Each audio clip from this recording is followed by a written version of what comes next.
What's up, investors? It's the Russian dude. Let's get straight to the point. Talk about some ridiculous Russian propaganda. Okay, so today we have Tatarstan, and long story short, what they created is a referral bonus program, which basically says bring your friend to the military enlistment office, and if your friend signs a contract with the Ministry of Defense of Russia and goes to war in Ukraine, you will get $1,000 as a sign-up bonus from your friend. Well, my kinda two questions are the following. First of all, it kinda might look like a pyramid scheme, because you bring this person, you get $1,000 for a referral. I would not be surprised if this person brings another person, you might get a couple of dollars from this referral, all the way until you build your own pyramid scheme. But I don't think it's gonna work in this way, because those people who actually go to Ukraine in this way, most likely they just get one-way ticket. And another second question which I have is that what kind of friend is gonna trade you for $1,000 so you go to Ukraine?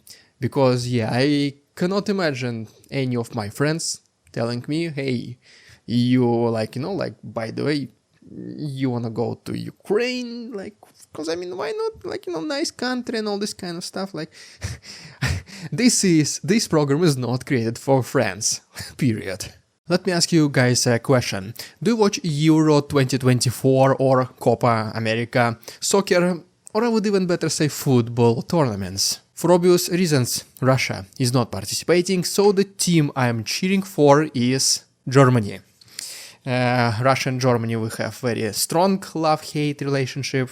Don't ask me why. So let me know down below, guys, which is your favorite team. And by the way, right now Team Canada is playing against Argentina and Messi, but unfortunately, since football is not extremely popular in Canada, well, unfortunately, it has geo restrictions, so I cannot just press play and watch. Instead, I have to use Surfshark VPN, the incredible sponsor of today's video, and all I need to do is literally switch my location, for example to United States, New York, then simply refresh the page, and voila, well, now I can see that Canada lost, so probably I haven't even seen this game in the first place.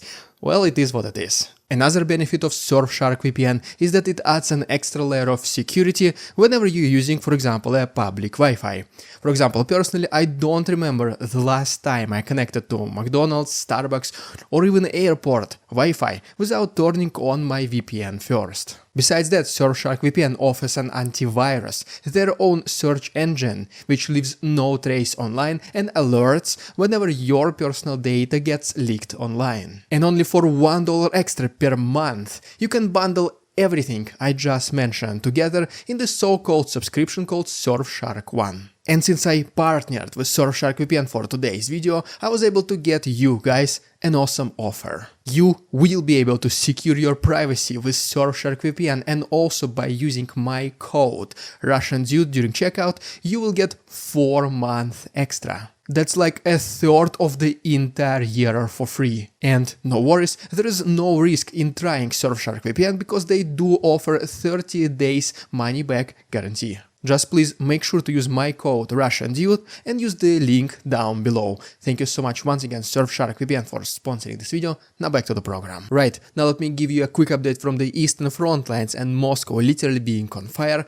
And first of all, from Kharkiv front lines, we can see this video where Ukrainians are using awesome 250 Hammer, and they destroy the hidden positions of Russians, creating very massive fireworks. Next is the video from Toretsky, which apparently this is another city where Russians intensified their offensive recently, and well, they are using exactly the very same tactics they have been using for the last 2.5 years, which making the city completely uninhabitable. Next is the video from Donetsk region, where a Russian air defense system called Tor is trying to just intercept almost immovable Ukrainian drone, which is just standing in the same place. It still misses. Well, it reveals its position, because then Ukrainians, they send their own HIMARS attack, and well, this Russian Tor becomes split into atoms. And then, additionally, unfortunately, Russians intensified their offensive attempts along several other settlements in the east, specifically Belohirivka, Verkhnokamensk, Razdolivka and Vyimka, and just in the last 24 hours, a total of 8 attempts were made. So far, Ukrainians were able to repel all of them, destroying several armored vehicles along the way. And now we actually have some Russian propaganda, because according to the Ministry of Defense, just in the last week alone, the Z army was able to destroy 7 Ukrainian HIMARS systems, 2 Patriot air defense systems, and several more very expensive Western military equipment, which, to be honest, in terms of Russian propaganda are very low numbers. Usually they would say something like, we destroyed 30 HIMARSes in like 2 hours, 76 Patriot air defense systems and 69 F-16s.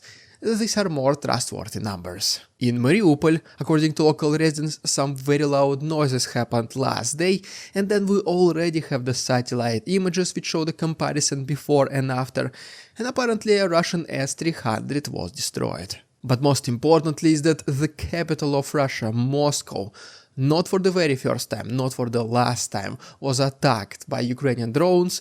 First of all, yes, Russian air defense was able to intercept some of them.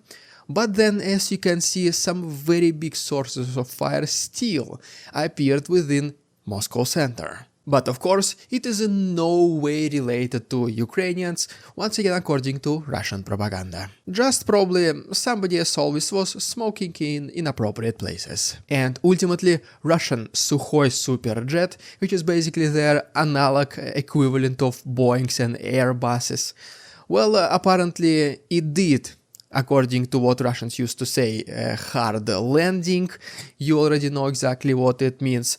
And so basically, according to this flight map, as you can see, it was circling around, it was giving some emergency signals, well, not that many people were listening, I guess.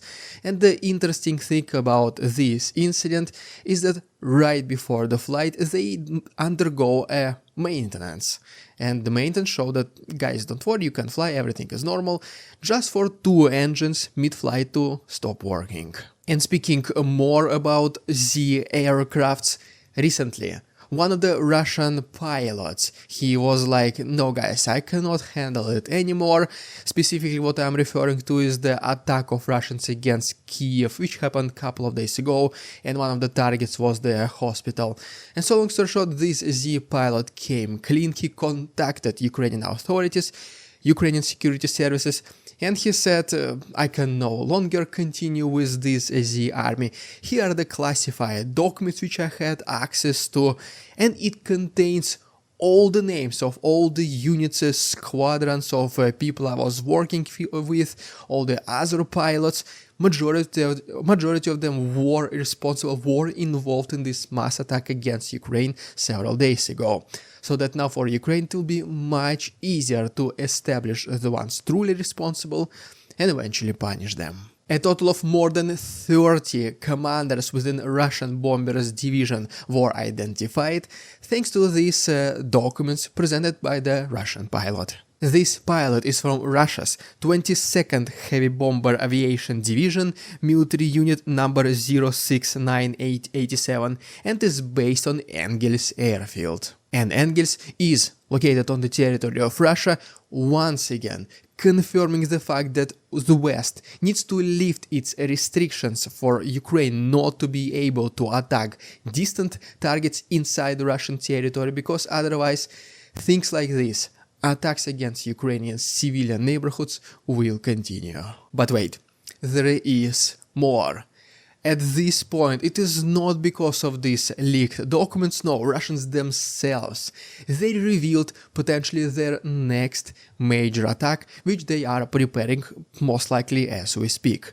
In the best case scenario, in the best way of Russian propaganda of them doing such things, they literally revealed it themselves by trying to blame Ukrainians. Basically what they said is that the representatives of the Ministry of Foreign Affairs of Russia, Maria Zakharova, she said that according to her, whatever intelligence she got on the internet or whatever, she says that Ukrainians for some reason they want to destroy 2 massive dams next to Ukrainian capital Kiev and then blame Russia for these attacks.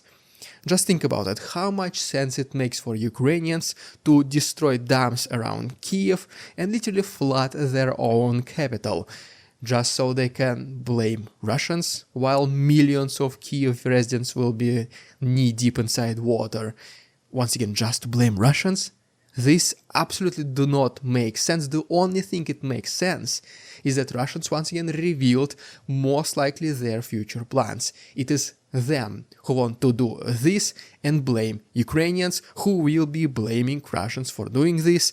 Well, Russians are like, we said it first, so we are the ones who are right here, listen to us. And then they will be the ones first to go and complain to the West and say, look, we told you Ukraine will attack their own dams and flood Kiev, we told you, we warned you in advance. But no, in my personal opinion, it is Russians who are revealing their next plans. Well, there you have it, guys. Thank you so much for watching. Please like this video, subscribe to my channel if this was interesting, informative, or both. Thank you so much Surfshark VPN for sponsoring this video. All the other useful links are down below. Thanks so much for watching. See you on Tuesday. All night long, Russian dude, the Russian dude, he'll drink and dance and never break.